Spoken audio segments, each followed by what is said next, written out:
All right. I'm almost done decorating for the Christmas special. You ready, Waldemar? Man, I sure do wish Santa was real. Ho, ho, ho! Oh my God!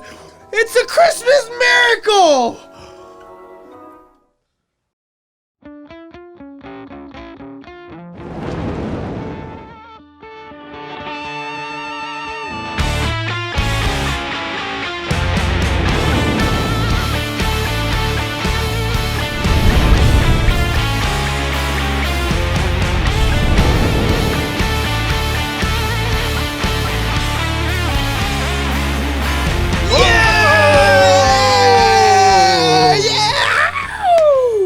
Welcome to Masters of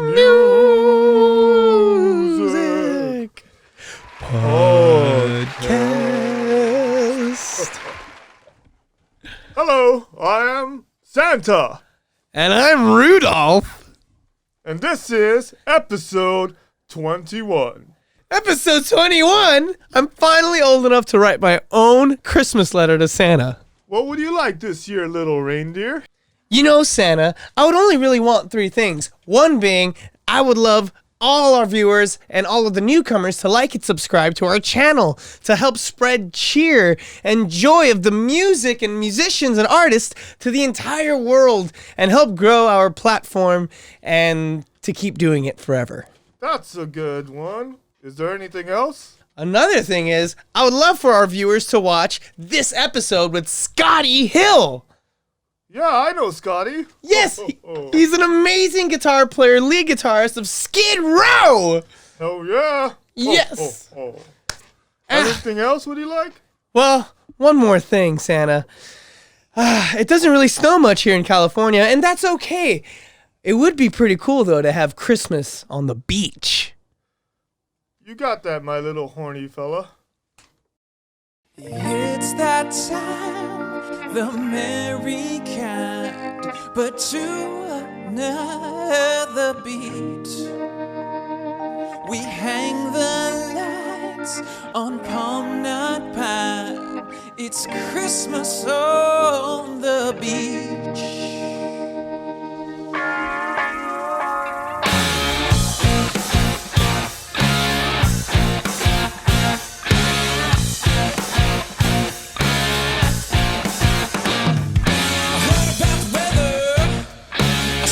Sweaters, do they make you feel better when you snowed in forever? The season is forgiving, the tips weren't given. It's better when you're chilling.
Ho, ho, ho. How did you like that? Oh, I loved it, Santa. What band is that? Hot stop. Ho, ho, ho. Oh, cool.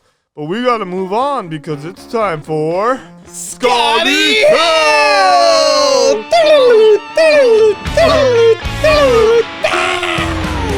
Talked about this probably 1,000 times, but we would like to hear from you, just like how you decided to play guitar and how did that come upon? It's probably like a question you heard of, like how did baby Scotty like pick up his first axe? Yes. It was a profound moment, man. My sister's boyfriend at the time, Rick, I was 12, and Rick played guitar and he played banjo. He used to come over to the house with both of them, and he'd play, and it was really cool. He would sing and play. And one day, and I always liked it. I thought it was really cool. I liked to watch him play. It never occurred to me to try it. But one day, it's like a spring afternoon, and I got on my bicycle and I rode over to his house. And when I got there, he was sitting in the yard under a tree playing his guitar. And that moment, it's like it happened yesterday. That moment just, boom, it's like, you can do that?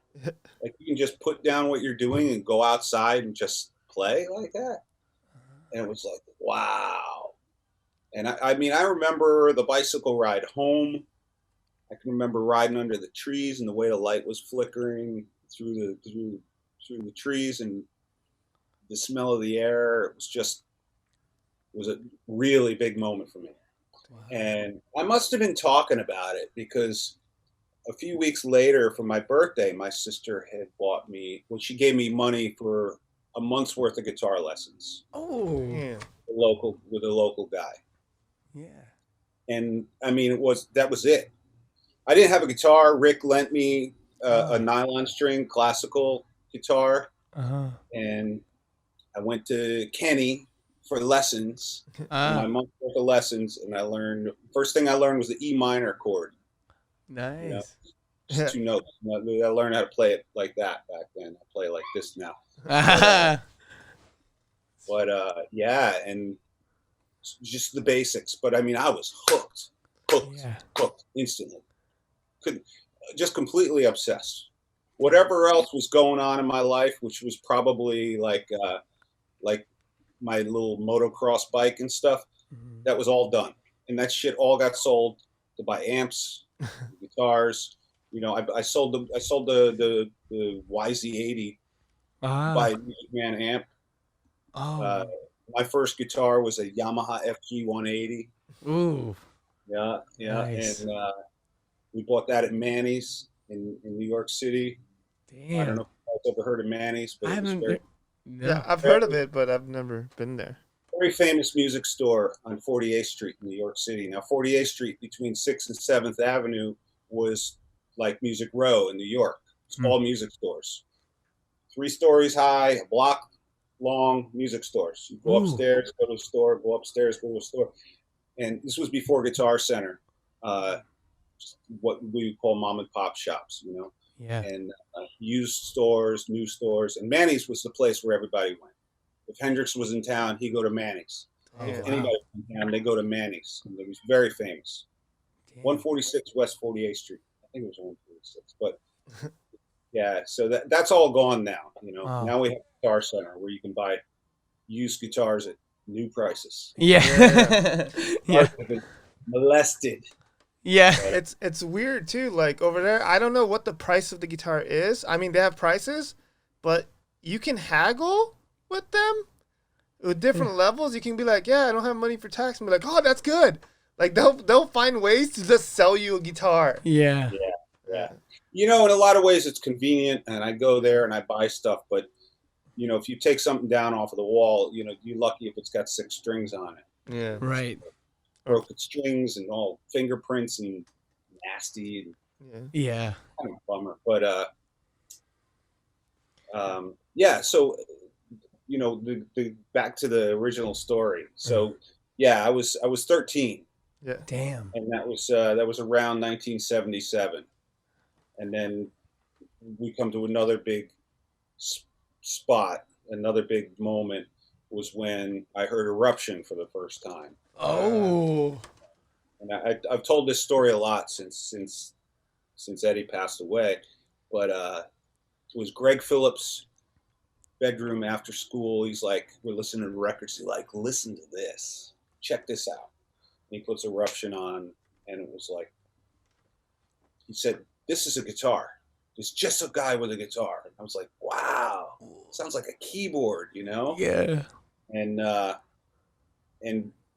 being around at that time and seeing how guitar came to this point, and then that moment happened.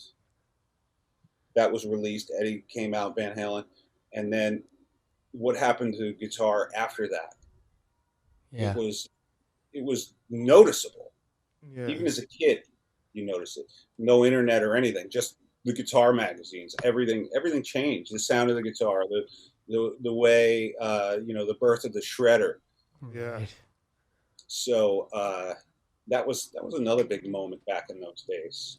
Yeah. And it was a long time before I was good enough to even attempt any of that stuff. But that was really cool to see how he changed the whole thing. Because people that came around later, by the time they started playing, that was already a thing. Yeah. To be there when it happened was really cool. That's so bad. Yeah, that was like 78, 77? I think it was 77. Yeah, 77, 78, one of them. Yep. I always thought because I feel like there's always like there are two guys I think of that just like flipped the guitar world upside down. It's like Hendrix and then Van Halen.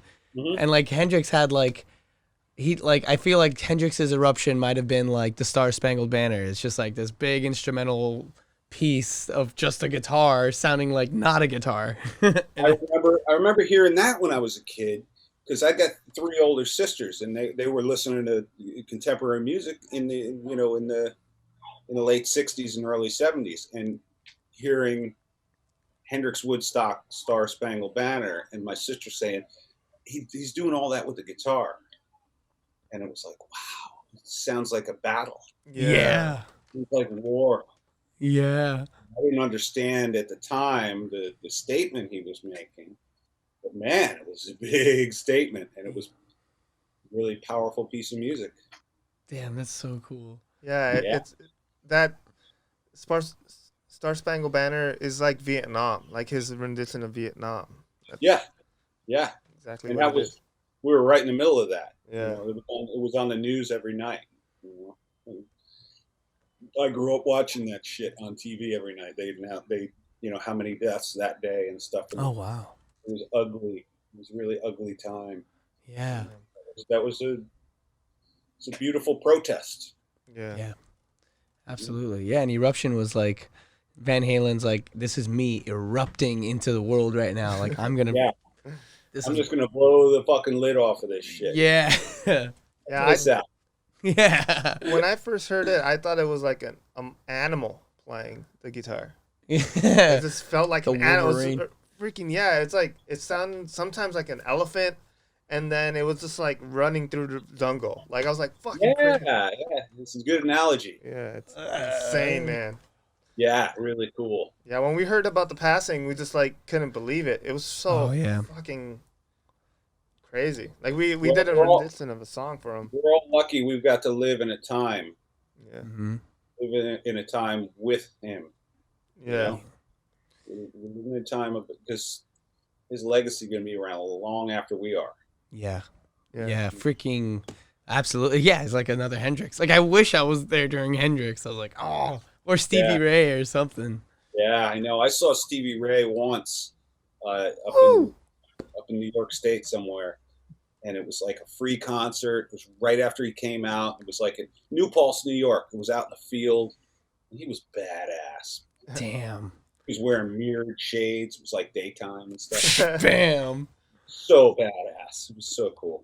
Yeah, he's like I've never I rarely see interviews with him, but like he has like this he talks like so cool Texan motherfucker, I don't mean to cuss, but like He's just like, yeah, one time there's this rattlesnake and he was living under my house for a while. I pulled him out and I threw him out and then he ran back under my house. Man, that was terrible. He's like, he's got like all this swagger to him too. I'm like, whoa, dude. Something in the water down there, man. Yeah. You know, Dimebag was the same way. Oh, Yeah. He had that kind of swagger to him. Damn. You know, all these guys from Texas that play. Yeah. They're just, you know, Billy Gibbons, one of my favorites. Yeah. Yeah. Oh my God. And he's just, man, his playing has the swagger. Yeah. You know, I tell people, you know, that solo in Just Got Paid Mm-hmm. is it's a slide solo. Now go listen to it when we're done. That's your assignment.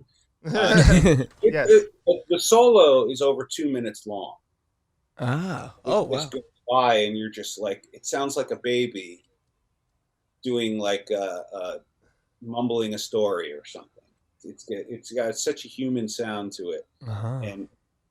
And like I say, it's over 2 minutes long, and I have trouble filling 15 seconds and making it sound interesting. Yeah. Right.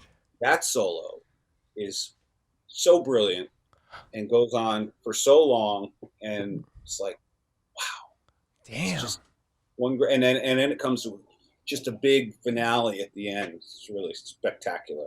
Oh, Yeah, I really do like his slide solos. Mhm. Yeah, It's like the only ones that I would ever try to do would be Gibbons stuff.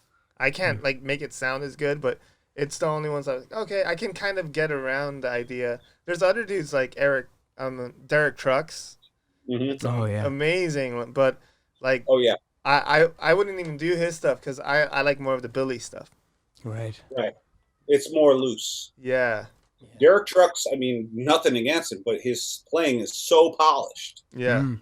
So polished that it's like, oh, you really that's like, you know, it's like comparing, you know, Steve Vai to Steve Ray Vaughan type of thing. Yeah. Right. So they're just different categories. Yeah. Where like a Billy Gibbons is a very loose kind of freestyle, type of organic kind of like it Yeah, comes exactly. out of him. Yeah. Yeah, yeah. We And- have a lot of people that we talk to like know Billy Gibbons or whatever, Oh, yeah. like Fabricio or like Billy Sheehan, and they always have the greatest stories about that guy. Yeah. Billy's I a. was meeting a couple of friends a few nights ago, and the place where we were going to meet, they texted me when I was on my way, and they're like, Billy Gibbons is here. I've never met him, and Yeah. we know we have mutual friends, and I was starting to get excited. Yeah. Right before I got there, they're like, oh, he just left. Oh. I was like, all right, I'm going home. Turn around. But it was, you know, I guess he's in town right now, but he's one of my favorites also. I like those, like you say, organic players. Yeah. Gibbons uses like, I hear he uses like 8 or 9s, like on his I think 7s, 7s. Like what? super light, That's insane. like hair. Yeah. Yeah, And his it- playing sounds so fat, so thick. Oh yeah, it's huge. Yeah. Drop of a Yeah, coin. It sounds like a it's a nice percussive Yeah. thing going on. Wow. damn. And that kind of stuff you don't learn that from a book. You don't learn that from a guy, from a teacher. You just learn that from doing and living, Yeah. Damn. waking up in a van, or, you know, stuff you guys do. You guys out there just boom, boom, boom, boom, Yeah. hitting it, living life, being music guys. Yeah. Yeah, but Billy also opened up for Hendrix. Yeah. Yeah. He did? I didn't know Yeah, that. that's where Yeah. he stole all his Hendrix stuff. loved his playing. Yeah. What? Oh yeah. Whoa. He's I a youngster, I right? remember hearing Hendrix say like he's the best guitar player I've ever heard. Oh my Damn. god. It was just like a different band maybe, kind of? Or I don't know. I don't know. I don't thought it was remember. like a different version of ZZ Top, Mhm. and it was like they opened up for him and stuff. Damn, Billy. Man, the ZZ Top documentary is great. Oh, I haven't check seen it. Is that on Netflix? I think it's on Amazon. Oh, think. sick. Yeah. Oh, there's so many great music documentaries on Amazon. Yeah. Mm. It's Yeah, almost. Fleetwood Mac, The Making of Rumors. Wow. Oh, Really. wow. Yeah. I didn't know they had. Oh my God. I have to Look see- at Steely Dan Asia is brilliant. Oh man. Great. There was a couple others that really were amazing. Yeah. One of them I liked is the Joe Bonamassa documentary. Have you seen that? Oh, I didn't see it. No. Yeah, he has one. It's called the man that beat the record industry or the record label industry, and it shows how he became famous with everyone going against him. Like he couldn't get a record deal in the beginning and all of the stuff. So it kind of built it up, and then there's like 3 concerts, and he plays 3 shows in Britain, and they're all like one is at like Albert Hall or whatever, and then like one's at the stadium and one's at a little bar, and he does it all in this 3 days. He does those concerts. And it Damn. just shows you how he does every room differently. It's almost like a lesson. If you watch, I don't know if you like Joe Bonamassa, but it's fucking. Yeah. Yeah. Oh yeah, definitely. Definitely. I like the traditional stuff. And, Yeah. you know, likes the vintage guitars, I think. Yeah. I'm not sure, but I think. Yeah. Yeah. It's like if you go to his show, it's almost like you're gonna see a peep show, but with guitars. Yeah. So yeah. every show he goes, like people in the town would lend him their Press's guitars to play on stage. Yeah. Oh. That's part of the show. Yeah. That's part of the show. It's like, he's a famous guy that plays famous guitars. Yeah. Yeah. Where else are you going to see a 58 Flying V and be in the same room with it? Yeah. Yeah. Yeah. Scotty, how do you feel about like this is kind of off topic though, but how do you feel Sure. about biopics, not documentaries, but what is your on musicians specifically?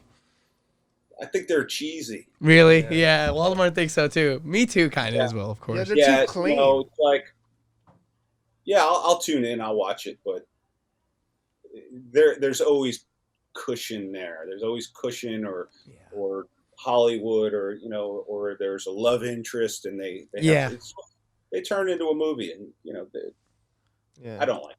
Yeah. I say they're too cookie But I don't- cutter. Very Yeah. cookie cutter. The only one Yeah, I sure. like is The Doors.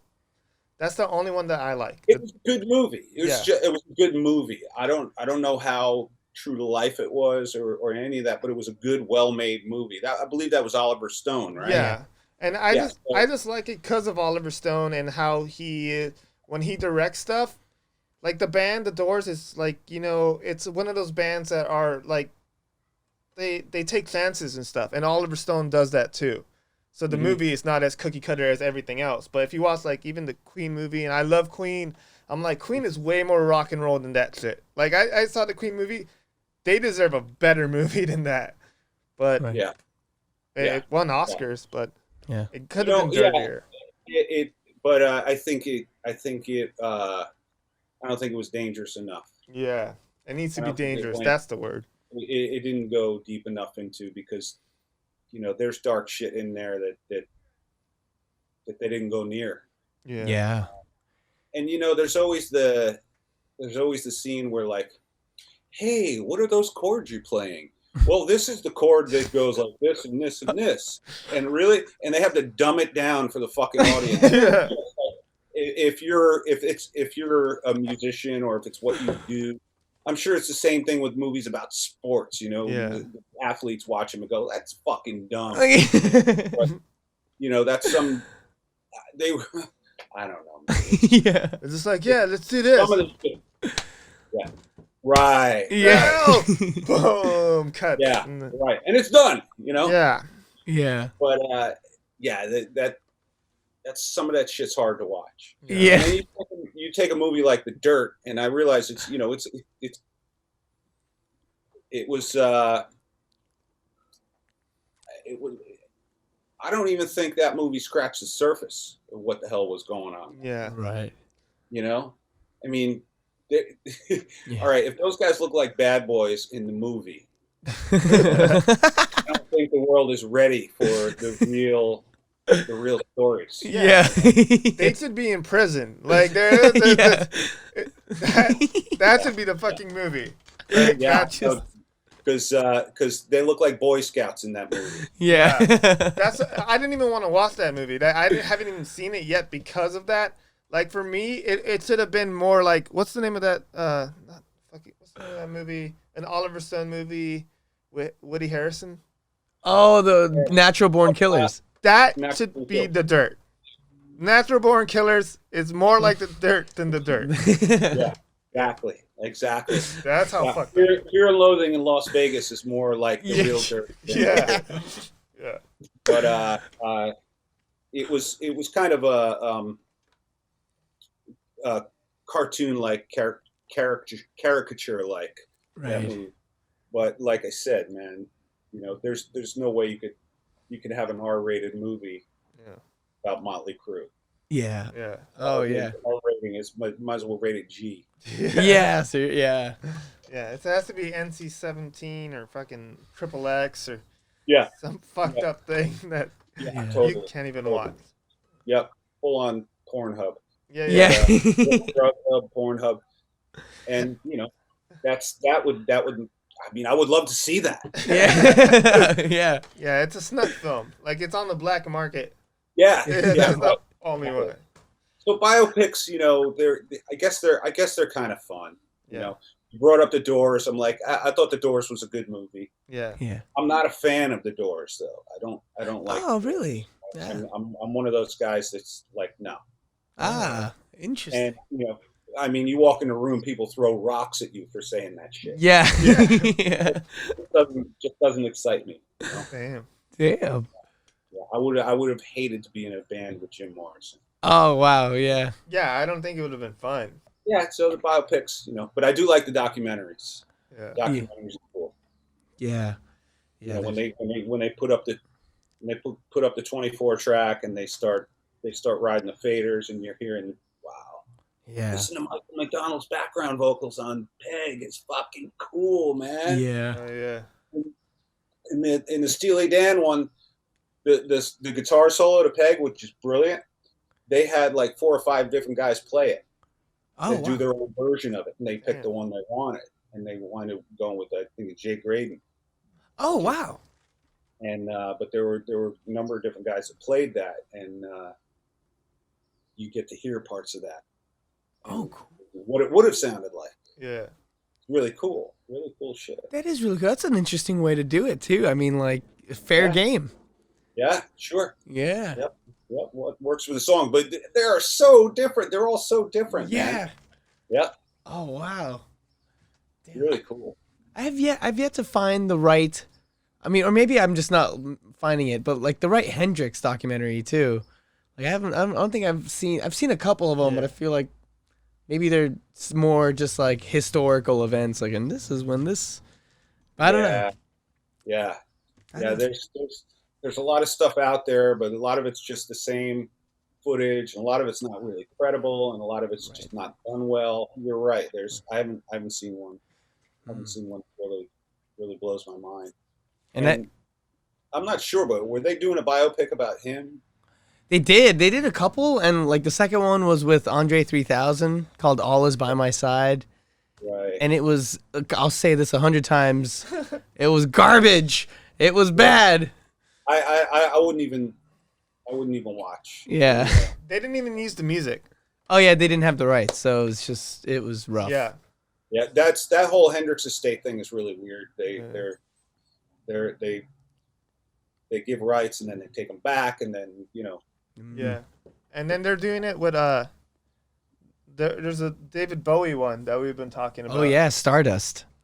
But A new movie coming out like in next year, maybe like early next year. yeah, but they don't have the music either. They don't have the music. So what the fuck? David Bowie, like, yeah, come on. Like Like, it's like it's not a good yeah. idea. Well, maybe they don't have the music because they read the script. Yeah. yeah, yeah, exactly. Yeah. It said, nah, no fucking way. I think that's why. Like that movie. Do you like David Bowie? Is David I Bowie? love David. Yeah. Fuck come yeah. on. Okay, cool. We can talk course. about. We're not gonna bring up the Doors anymore, but we'll Yeah, talk about David. It's all right. It's all right. Hey, listen, I my head goes like this when I hear the Doors. Yeah, yeah. It's like, No, but, like, That's a good way to with describe. David Bowie, we were talking like the movie's called Stardust, so it's about like the Ziggy Stardust era, where it's just like that one year that when he first goes to America. Like 71, 72. And like I'm actually going to film school too right now at Cal State LA. And I'm like, my better idea to do that movie is to call it Black Star and have it from the end of his life and then have different people play him throughout his life, because no one can play David Bowie. Yeah. No one. You Well, need there's so many different David Bowies. Yeah, so you can Yeah. have many different people play David Bowie. And I think it would be a lot better movie, way more interesting, different era. It would just be like such a good idea. But they went with the shittiest idea, and the best actor in there is Mark Maron, and he's a podcast guy. So it's like, I'm like, okay, whatever. But Yeah, well, they're really touchy. They're touchy, especially for guys like us, because we're really close to it. Yeah. These are people that we hold in very high regard. Yeah. Your average layman is like, oh yeah, David Bowie, you know, I like Let's Dance, you know, and they're like, let's check out the movie, and oh, that's interesting. But you know, if you follow a person's career for that long and they're that much a part of your life, and somebody goes in and makes a movie about it and turns it all Hollywood, and you know, Wow. it's just really, really, really hard to watch. yeah, we have a. It's like if they did, whoa. Sorry, shit fell down. It's everything in falls. Here, let me just have a. we have a bust. Yeah, So I don't know. that's awesome. I want one of those. Oh, it's super heavy. It's like 30 pounds. That's awesome. Who do you think would if you were a gun to your head, who should play David Bowie? Who should be one of the many David Bowies in that kind of Bob Dylan-esque kind of remake? You know, like they Well, did. I don't know enough actors' names to really I don't know anybody current. I don't know anybody who would play the young David Bowie or the old David Bowie.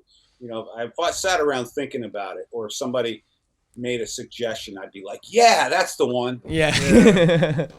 yeah, we need a I'm not few. enough of a self-thinker to come up with a good casting idea. I wonder. Yeah, I even think it's like you just think about the album. Like who was, you don't even have to think of him to be David Bowie, but you needed them to think that he's Ziggy Stardust. Right. He's this version The of Thin David White Bowie. Duke, the Let's Dance era, the reality guy, the suit. Remember the guy who played in Back to the Future, the father in Back to the Future? What's his Oh name? my God! yeah. Freaking Glover. yeah, Crispin Glover. yeah, Crispin Glover. A younger Crispin Glover would be probably a good David Bowie, because he's out there. Yeah. You know? Yeah. He's kind of out there kind of guy. Yeah. And he might be able to channel that. Yeah. You know, now you talk about actors. Talk about Jim Carrey doing what's his face, The Man in the Moon. Oh, yeah. Kaufman. Kaufman. Yeah. Yeah. Andy Kaufman. Now that was. Did you see the documentary about that? Yeah. I did. Yeah. Oh yeah. There was a I sick forgot ass. what it was called, but now that's the kind of actor you need to play David Bowie. Somebody who would put that kind of dedication into it and just pour their whole life into it. Oh, you mean like Andy Kaufman or Jim Carrey? Probably. Jim Carrey Yeah. playing Andy Kaufman, because he stayed in character Yeah. through the whole filming of the movie. That's He right. went home at night as Andy Kaufman. He was Andy Kaufman. I think it's Daniel Day-Lewis now. He might be able to do it. Oh. Because that motherfucker played Abraham Lincoln, Yeah. and Yeah. the whole time he was Abraham Lincoln. Even when he has his wife understood that that's Abraham Lincoln now. Like, Right. yeah. Yeah. Yeah, the method actors. Yeah. Yeah. Crazy Yeah. ones. Gary Oldman, somebody like that. Oh, Yeah. we mentioned that actually. Yeah, Gary Oldman he almost kind of looks like Bowie, like in the face a little. Yeah, a little bit, you know. Yeah, no, you got to go back a while, but you know, Yeah. Yeah, These guys but that's why we're saying that we can have many different David Bowies, and Black Star starts with the end. So Black Star, I was even thinking like the first line of the movie could be like he's at a doctor's office, and you hear Bowie just say, "I thought I was gonna die on a plane," because he was afraid of flying. like deathly afraid of it. And that's like one of those lines. Like I was like, that's how you know now he knows he has cancer, and he starts Right. his last Yeah, album. See, you're giving up your movie. Yeah. There it is. Dude, yeah, you gotta write this down. This is a great pitch. Yeah. Let's do it. That's Yeah. why. That's why you're on the show today, because we're actually. This is not a podcast. It's a pitch. It's a pitch, yeah. Yeah. We're doing it right now. Well, hopefully somebody's watching this. It works in Hollywood. Yeah, let's do it. Very interesting concept, though. You know? Yeah. Bowie, yeah. Yeah, it'd be way better Who than. would do Bowie right in different sections of his life? You know, at the end of his life, what was he? How old was he when he died? He was like in his 50s, I think. I thought he was actually 69 exactly. Oh, really? Yeah. 69. Yeah. All He right. looked That good, like a motherfucker. I'll make sure. means you have to get a 35-year-old to play him. Yeah, Right. You're right. He looked great. yeah. Yeah. He's. Yeah. He was. Bowie. Guys, there's some like. He's impossible to Yeah. 69, yeah. like fucking say anything about, because it was just so great. Like it's. Yeah. I can't explain him. He's such a movie Go already. all the way back around to Stevie Ray Vaughan again. Yeah. Right. Because the first time I heard of Stevie Ray Vaughan, everybody was talking about him because he was playing with Bowie. Yeah. That's right. Let's dance. Yeah. Yeah. Sign a girl. And yeah, so that was all. You know, his first record came out around that time, and all that stuff. So that was a big thing for him, and it's just an odd fit. It's perfect. Yeah. Yeah. A guy like Bowie, you know, because he did odd things, and all of a sudden we got this Texas blues master playing on Bowie stuff. Yeah. So cool, and it's just sounds great. Yeah, That and sounds he great. wanted him to be part of the band, but then he just decided to do his album, Yeah, Texas Yeah. Flood. He's like, nah, man, sorry, I gotta go record this in 2 days and change the world. there's a documentary about that too. It's got some pretty interesting information. You know, it wasn't a cushy Hollywood happy ending. Yeah. It wasn't really bad blood, but it just didn't end great. You know. Yeah. Oh, wow.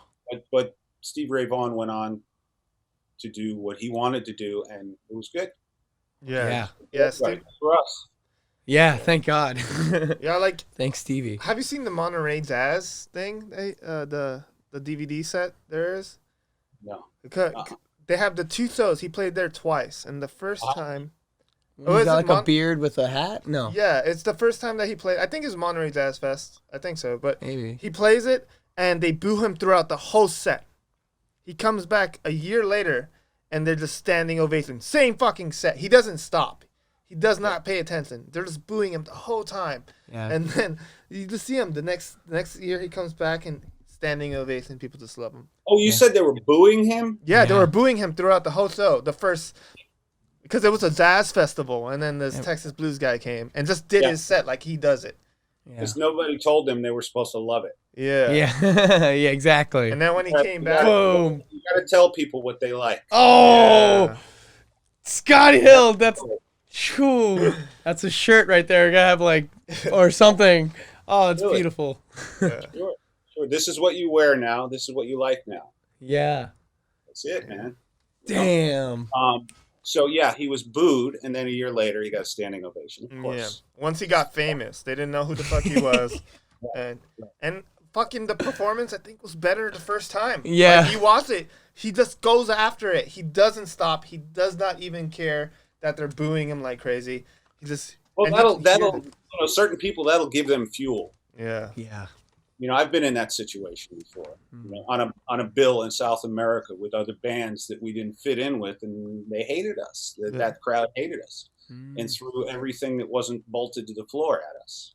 So we Wow. just walked up to the end of the stage and played our set as badass as we could. Yeah. Spit on me all you want. I ain't fucking leaving. Yeah. Yeah. That's it. That's the best way to do it. Goddamn. Pretty Super. damn disgusting now. Yeah.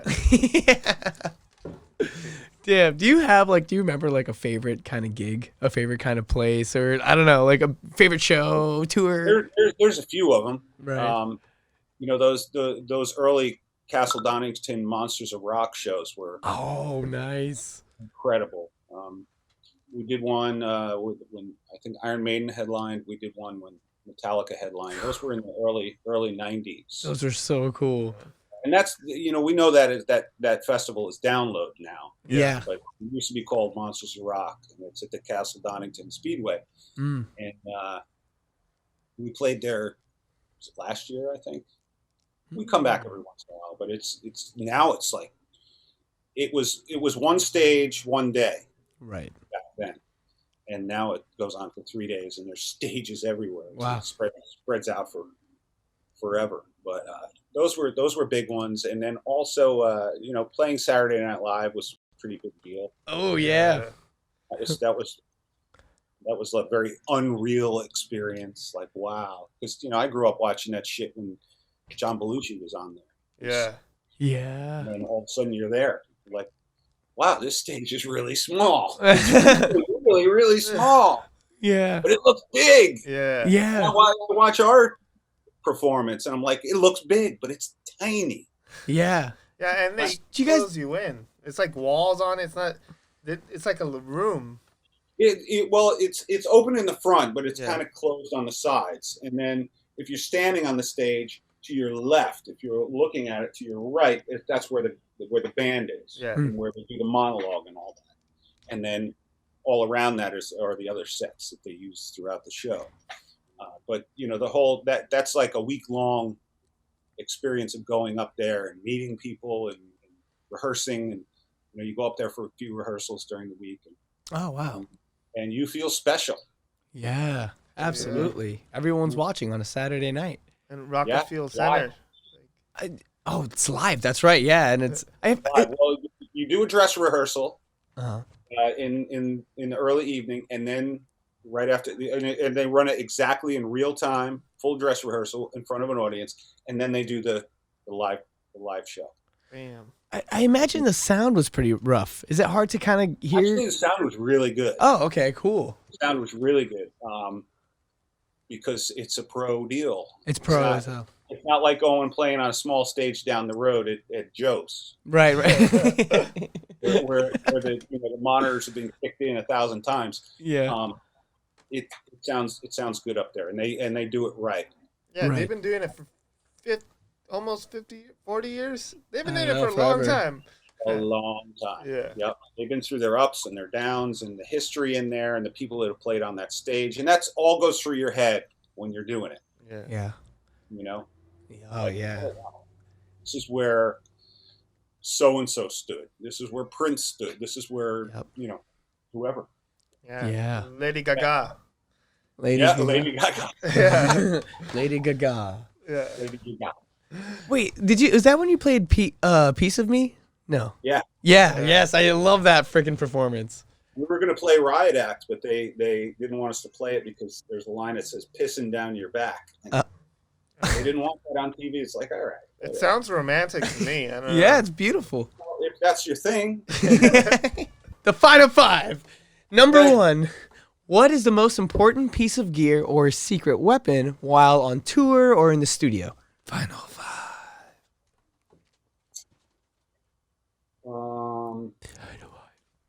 I had one there.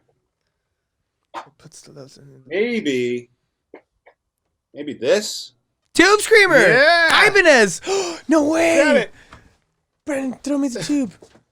Huh? Is that the original one? Nah. I wish it was. Yeah, there you go. Yes! Yes.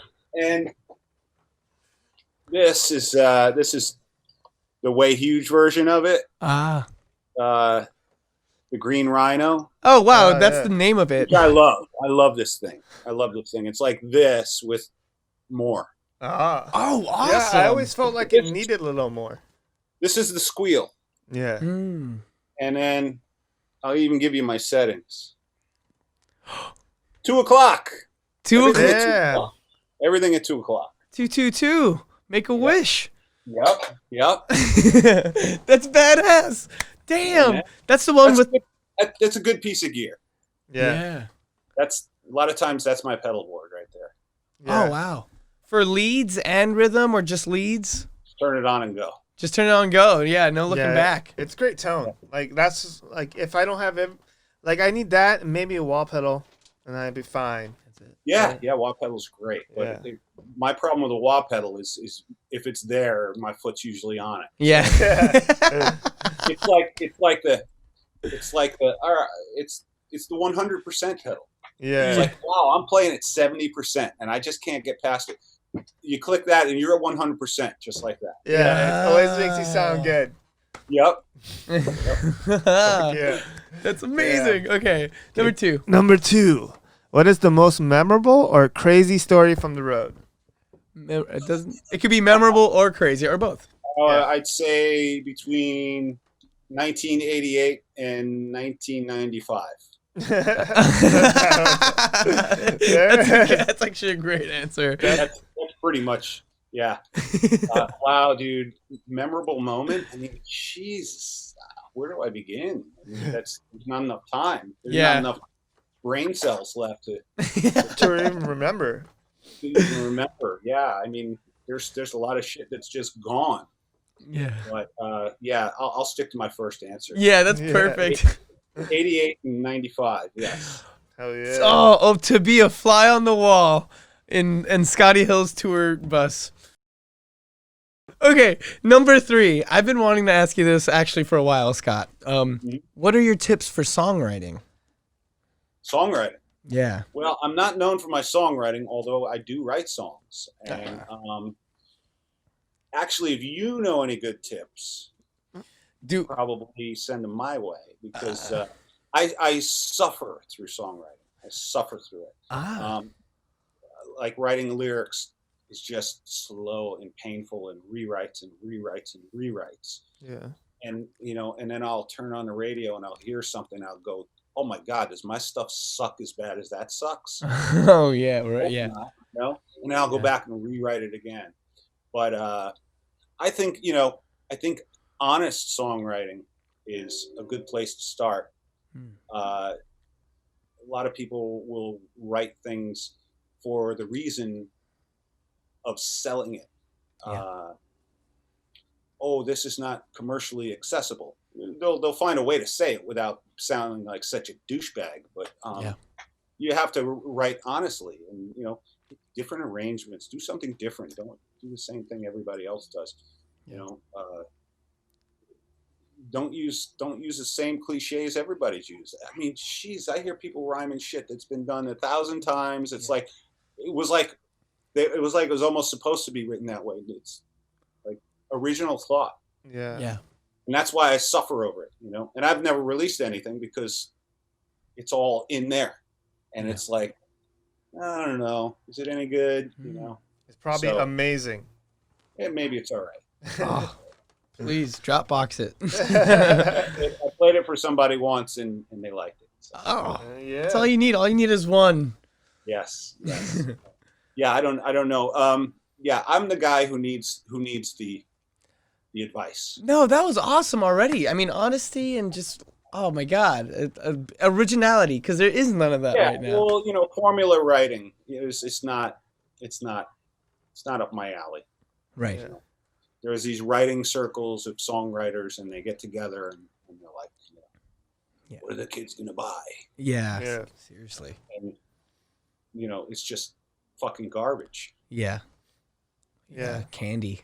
Yeah, there's a thing I like to say, like you have to, if you're honest with yourself and you do create something that you really like, it doesn't matter if the people like it or what they get from it, because in the end we're just dogs in the sand and we're just running around, and sometimes the dog in the sand will like make something beautiful, and the person that sees it be like, oh, that's a heart or it's a smile or something.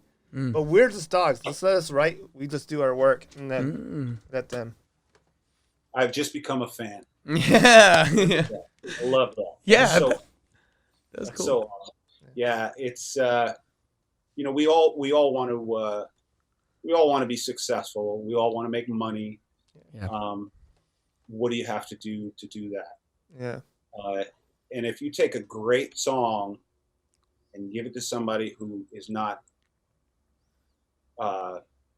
appealing to look at, Oh yeah. that song probably won't do shit because nobody will get behind it. But if you take an okay song and give it to somebody who's beautiful, Mhm. you're probably going to do all right with it, because, and I say this all the time, people listen with their eyes. Mm. You know, Oh. they're not listening with their ears; they're listening with their eyes. Oh. So the person with the cool necklaces and the hairstyle and all that, they get the hit song. Yeah. Derek, we have to go buy necklaces now. Yeah, I know. I'm like lagging. I know. I gotta. I'll send you a link. It's Amazon. This The next. necklace. Yeah. Yeah. That's so Damn. true. Music is fashion. We call them successes. Successes. Reaching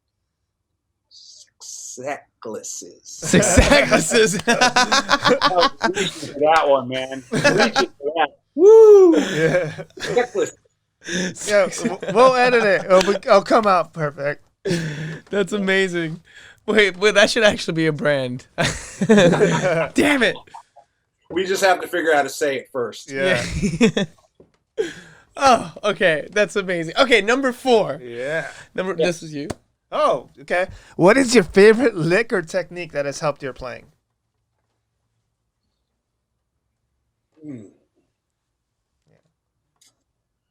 Vibrato. Oh. Good. Yeah.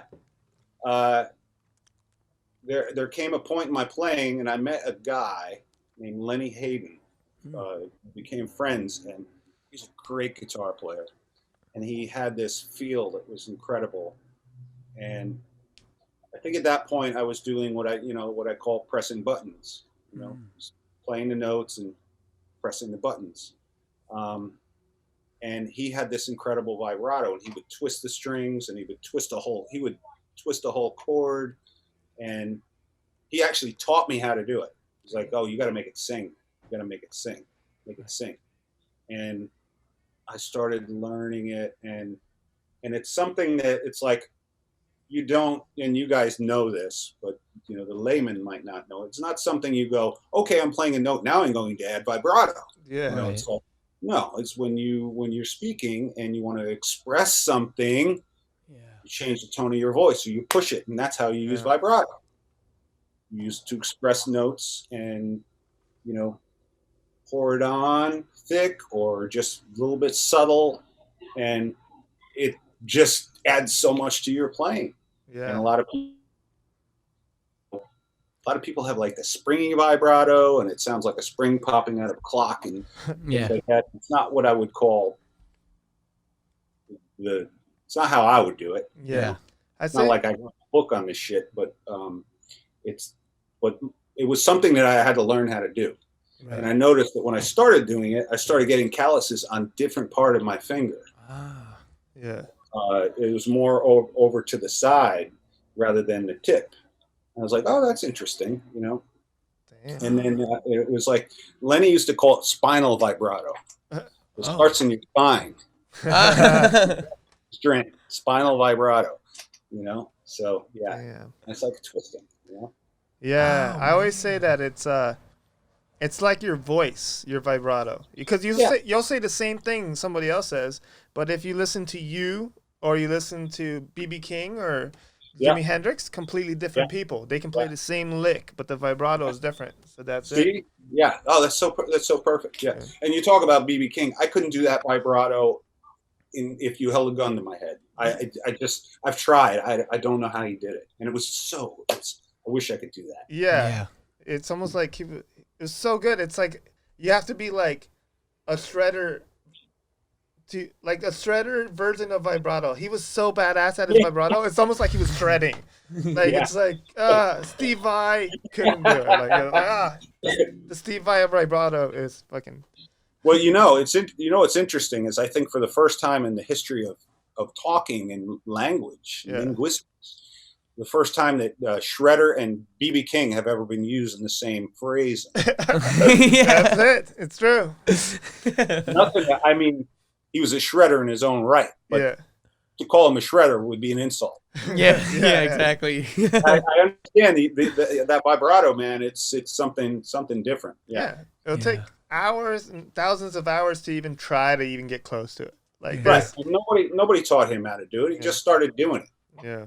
And that's You what know? that's what makes him him. I always say I like people's mistakes. Like the mistakes in a person is who they are. Yeah. Like no matter how they play, that's how like comes out. Just because of something that they're not good at. But the things that are good at we love. But you see their inconsistencies makes their character. It's weird. I know. I'm getting too weird. I was Derek, you know Keith Nelson, of course. Yeah, I've been writing with him all summer. Yeah, actually. I know. There's good things about you. And awesome. I was working with him one day. We were working on something together, and I was playing something that I would have never let pass. I would have never let it go. He's like, leave it. And I was like, really? I got to do that over. It's wrong. It's out of time. He's like, leave it.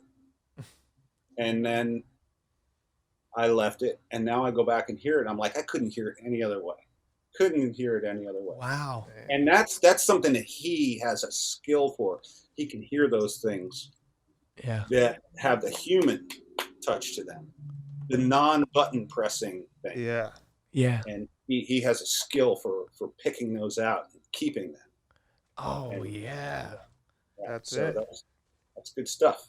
That makes so much sense. Yeah, we recorded just a dumb demo, and I was tired. I don't know. I didn't have much sleep, and I was like, "Oh, please let me sing it again." He's like, "No, that's it." He kept saying that. I was like, "Oh," and now I hear the demo. It's just a demo from something we wrote, and I heard it. It's awesome. Oh, awesome! Yeah, we're recording it in Sunset Sound in December, so we're just gonna. Awesome, great. Yeah, it's really good. Awesome! Yes, awesome! I'm gonna put that on my bio. Scotti Hill likes my singing. Yes, but no, but that's great. Yeah, Keith is just a producer, man. He just knows. Oh yeah, he's great. Yeah. Man. Yeah. Oh yeah. Got some nice guitars too. Oh, he's got everything. He's got the nice guitars, the nicest like amps and stuff. Yeah. Damn. He's a connoisseur.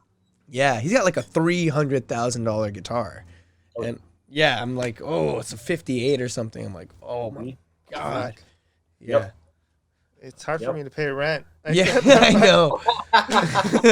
Alright, cool. All right, the last question, the final fifth. What is the best advice you would give a person looking to do what you do? Enjoy it now. Enjoy today. Enjoy the ride. You know, I don't know if it's a cliche or a piece of wisdom, but you know, it's not the destination; it's the journey. Yeah. Right. Because this may be it. This may be as far as we go. We're gonna edit the video. Stop there. Like Boom. That's Dun. it. it goes to black. But you know, everything that's led up to this point, that's what matters, and what matters is what happens today. Yeah. And you know, don't look much further. Have ambition, but don't look much further into the future, because we don't know what's going to happen. So you got to enjoy what's happening now. Yeah. Wow. Damn. And treat people well. Yeah. Because there's not a whole lot of that. you Right. know. It's there, but you know, there's people that are so worried about themselves and where they're going that they'll just step on people, plow right over them just to get what they think they need. Yeah. And you know, it's just, you know, I think karma's real, man. Yeah. Yeah. So you know, try and be good to people, and be nice to people, and support them. Yeah. Yeah. That's awesome. Fuck yeah, man. Oh my god. So fuck you guys. All right? There it is. Oh my I god. was gonna be like, I have to go hug my daughters. Yeah, man. I feel like home. I gotta make a few calls right now, like straight up. Yeah. Well, you know, people you meet up with along the way, help them. Yeah. Yeah, everyone is like I have so many things I always think about, but one of them is like everything is made by people. Whatever. Like we can like music is made by us, guitars, fucking electricity, and like you can do whatever the fuck you want, man, and everyone has the potential to be something. So Yes. like treat them like you would treat yourself. Yeah. Yeah, sure. Or in some cases, treat them better than you treat yourself. Yeah, exactly. Right. Especially if you're a musician, you're constantly. We're not always that good to ourselves. Yeah. Damn, freaking. You need to have like a show, Scotty. You got to tell the world like. Yeah. I don't know, like it's better than Oprah to me. Yeah. It's, Well, it's been a bumpy ride. Yeah. There's been good stuff and bad stuff, but I try and learn from all of it. Yeah. It's getting better.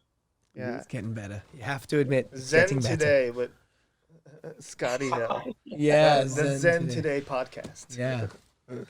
Damn, I awesome. put something more like, it's fucking Zen. There it is. That's it. That's freaking awesome. That's my podcast. It's fucking Zen. Damn. Damn. Oh man. All right, Scotty. Awesome. Thank you Thanks so much. You guys are awesome. Thanks, This was man. fun. This was fun and different. Yeah, Absolutely. yeah. We Oh, just wanted to have a conversation with somebody who we admire and like is Yeah. awesome, dude. Thanks. Oh man. Great. That's great. Well, thank you for inviting me. Fuck Yes. yeah. Thank you, Scott. Thank you so much. I'll see you later, or we'll be best friends now forever. So bye. Yes. Yeah. You bet. My heart goes pitter patter, man. Hell yeah. Out of my eyes. Fuck yeah. We're just dogs in the sand together. That's right. Let's Dogs go. in the stand. Let's go sniff some butts.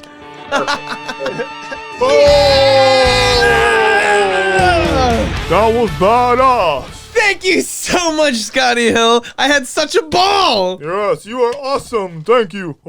Yes, and if you guys liked what you see, please like and subscribe to our channel so we can interview more amazing artists like Scotty freaking Hill from Skid Row. And if you don't, you'll be on the naughty list. Oh, dang. You better do it. See you in a couple days. Bye. Bye. Oh, oh, oh. Merry Christmas.